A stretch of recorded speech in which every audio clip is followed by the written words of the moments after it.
हमारे साथ बीजेपी के नेता भी हैं ऋषभ तिवारी। ऋषभ तिवारी कौन है जो देश में नफरत फैलाने की कोशिश कर रहा है? पहले टूलकिट गैंग हुआ करता था, लेकिन अब कहते हैं ना, मार्केट में एक नवा प्रचलन बीबीसी के द्वारा आप देख ही रहे हैं। बीबीसी की डॉक्यूमेंट्री का नाम आ गया है, तो टूलकिट के बाद अब बारी बीबीसी की डॉक्यूमेंट्री की।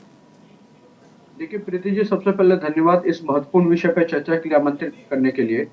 हमें इस प्रकरण को देख के मुझे वो दौर का दिन याद आता है जब मणिशंकर अय्यर पाकिस्तान में जाके कह रहे थे, हमें लाइए मोदी को हटाइए।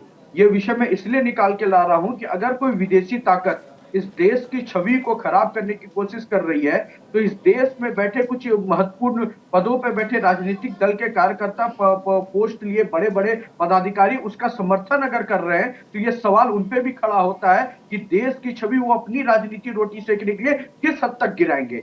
जब उस देश का सर्वोच्च न्यायालय उन्हें इस पे बताता है कि हमारी ऐसे कोई पर्याप्त सबूत नहीं है जिसपे माननीय प्रधानमंत्री जी पे सवाल खड़ा किया जा सके, और एक विदेशी संस्था जो डॉक्यूमेंट्री तैयार करती है जिसमें एक पर्टिकुलर कास्ट को लेके हमदर्दी दिखाई जाती है और एक छवि को धूमिल किया जाता है, उस पे ये विश्वास दिखाने की कोशिश करते हैं, तो ये सवाल उनके भी विश्वसनीयता पे खड़ा होता है, उनके भी देशभक्ति पे खड़ा होता है। क्योंकि अगर डॉक्यूमेंट्री एक पर्टिकुलर गुजरात को बनाने की बात करेंगे, तो डॉक्यूमेंट्री क्या वो सिख दंगे भूल गए हैं?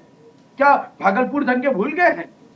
अगर मैं इस पे डिस्कशन पे चल जाऊं तो डिबेट की शोर मुड़ जाएगा, लेकिन मैं उस पे नहीं जाना चाह रहा। मैं इतना स्पष्ट कहना चाहता हूं, राजनीतिक लड़ाई लड़िए, चुनाव में हार जीत पे उतरिए, लेकिन देश में जब एकता और उसकी विश्वसनीयता की बात आएगी तो एक स्वर में बोलिए। और विदेशी ताकतों को जोड़कर आप किस तरह से साबित करना चाहते हैं देश के वातावरण को। और मैं स्पष्ट कहता हूं, चाहे बीबीसी हो, चाहे इसमें और भी कई मीडिया हाउस हैं जिन पे कार्रवाई की आवश्यकता है, और खासकर जेएनयू में कुछ ऐसा तबका है जो अभी भी नहीं सुधर रहा है। मुझे बोलने में कोई हिचकिचाहट नहीं है, ऐसे सारे लोगों पे कड़ी कार्रवाई होनी चाहिए और हो भी रही है और आगे भी होगी। ठीक है, रत्नाकर सिंह, कांग्रेस के नेता ऐसी गलत ताकतों के आगे नहीं झुकेगा।